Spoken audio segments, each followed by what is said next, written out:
일시정지라고 다시. 다시? 있어. 대리 출산 계약과 정의. 그렇다면 아기 M 사건에서 옳은 쪽은 어느 쪽일까? 계약을 인정한 1심 법원일까? 계약 무효 판결을 내린 상급 법원일까? 이 질문에 답하려면 먼저 계약의 도덕성 여부와 대리 출산 계약에 대한 두 가지 반박에 대해 알아보아야 한다. 대리 출산 계약을 지지하는 주장은 앞서 살펴본 정의의 두 가지 이론, 즉 자유지상주의와 공리주의에서 출발한다. 자유지상주의는 계약은 선택의 자유를 반영한다고 주장한다. 성인들이 합의하여 맺은 계약을 지키는 것은 곧 자유의 존중이다. 한편 공리주의는 전체 복지가 커진다고 주장한다. 거래 당사자들이 계약에 합의했다면 둘 다 이익이나 행복을 얻을 것이다. 그렇지 않다면 합의할 이유가 없기 때문이다. 따라서 그 거래로 다른 사람의 공리가 줄지 않는 한 또한 줄더라도 당사자들에게 돌아가는 이익이 더 크다면 대리 출산 계약을 비롯해 서로에게 이로운 어떠한 교환도 장려되어야 한다. 그렇다면 이에 대한 반대 논리는 무엇일까? 그리고 얼마나 설득력이 있을까? 반박 1. 합의에 결함이 있다. 메리 베스 화이트 헤드의 동의가 전적으로 자발적이었는지에 주목하는 첫 번째 반박은 사람들이 선택을 할 때 어떠한 상황에 놓여 있는지에 주목한다. 이 반박은 부당한 압력, 예를 들어 돈이 급박한 상황을 받지 않고 또 대안에 대한 정보를 충분히 제공받은 상태여야 자유로운 선택을 할 수 있다고 주장한다. 정확히 어떤 압력이 있었는지 혹은 합의하는 데 정보가 얼마나 부족했는지는 논란의 여지가 있다. 하지만 이 주장의 핵심은 외견상 자발적으로 보이는 합의가 진정으로 자발적일 수도 있지만 때에 따라서는 그렇지 않은 경우도 있다는 사실이다. 이는 모병제 논쟁에서처럼 아기엠 사건에서도 중요한 쟁점이다. 의미 있는 합의로 인정받기 위해 필요한 주변 상황에 대한 이런 논쟁은 이 책에서 살펴보는 정의에 대한 세 가지 접근 방식 중에 하나, 정의란 자유의 존중이다와 사실상 같은 부류임을 알아둘 필요가 있다. 앞서 살펴보았듯이 자유지상주의는 이 부류에 속한다. 자유지상주의는 다른 사람의 권리를 침해하지 않는 한 사람들이 어떤 선택을 하든 그 선택을 존중해야 정의롭다고 말한다. 정의를 자유의 존중으로 보는 다른 이론들은 선택의 조건에 약간의 제한을 둔다. 이들은 아기 M 사건에서 윌렌츠 판사가 그랬듯이 압력을 받거나 정보가 부족한 상태에서의 합의는 진정한 자발적 선택이 아니라고 본다. 이 논쟁을 좀 더 정확히 평가하기 위해 존 롤스의 정치 철학을 살펴보면 좋을 것이다. 그는 자유를 중시하는 쪽에 있으면서도 정의에 관한 자유지상주의의 주장에 반대한다. 반박이 여성의 출산 능력은 사고 팔 수 없는 고귀한 것이다. 세상에는 돈으로 살 수 없는 것, 아기나 여성의 출산 능력 등도 있다는 두 번째 반박은 어떨까? 그런 것들을 사고 파는 행위는 정확히 무엇이 문제일까? 가장 설득력 있는 답은 아기 혹은 임신과 출산을 상품으로 취급하는 행위는 그 가치를 비하하는 행동 혹은 그 가치를 적절히 평가하지 않는 행동이라는 것이다. 이 대답에는 지대한 영향을 미치는 인식이 깔려 있다. 즉 재화나 사회적 행위의 가치는 오로지 우리가 부여하기 나름이라고 볼 수 없다는 것이다.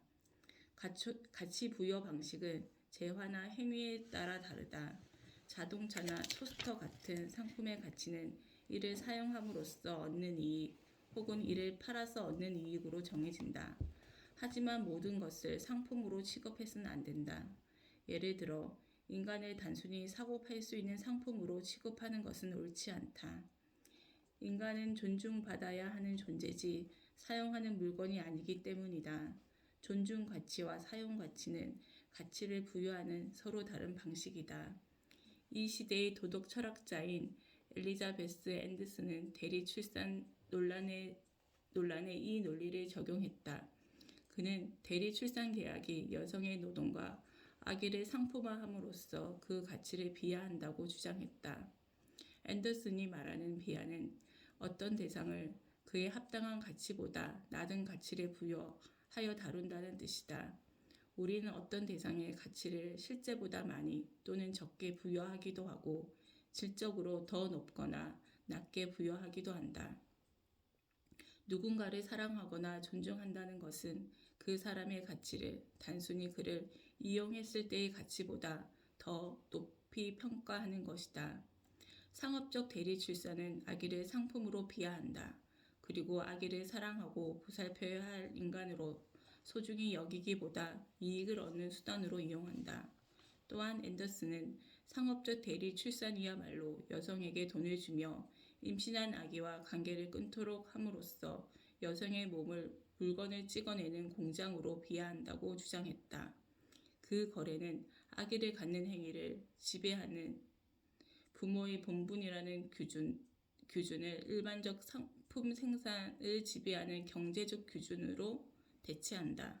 대리모에게 아기에 대한 부모로서의 애정을 무조건 억제하라고 강요하는 대리출산 계약은 여성의 노동을 소외시킨다고 앤더슨은 주장했다.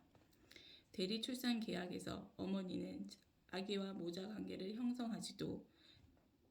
형성하려 시도하지 않는다는 데 동의한다.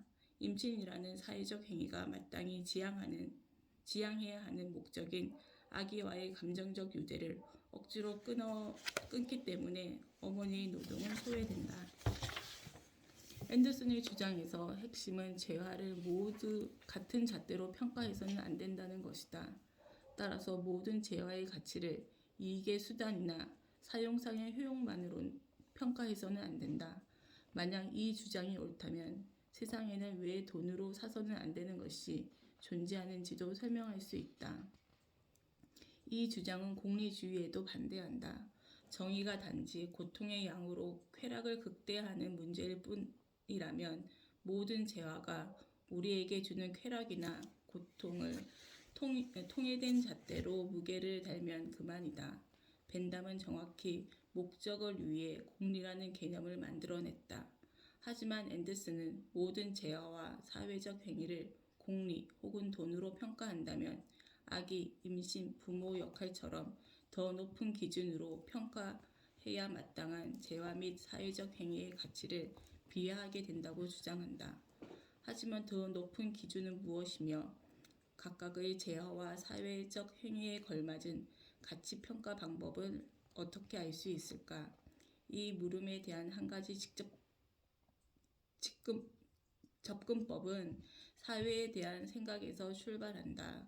인간은 자유를 누릴 자격이 있으므로 물건처럼 사용되어서는 안 되며 존엄성을 가진 존재로 존중받아야 한다는 생각이다. 이런 시각은 존중받아야 하는 인간과 언제나 사용될 수 있는 물건의 차이를 강조하면서 이를 근본적인 도덕적 차이로 인식한다. 이러한 견해를 가장 강하게 펼친 사람이 다음 장에서 살펴볼 임마누엘 칸트이다.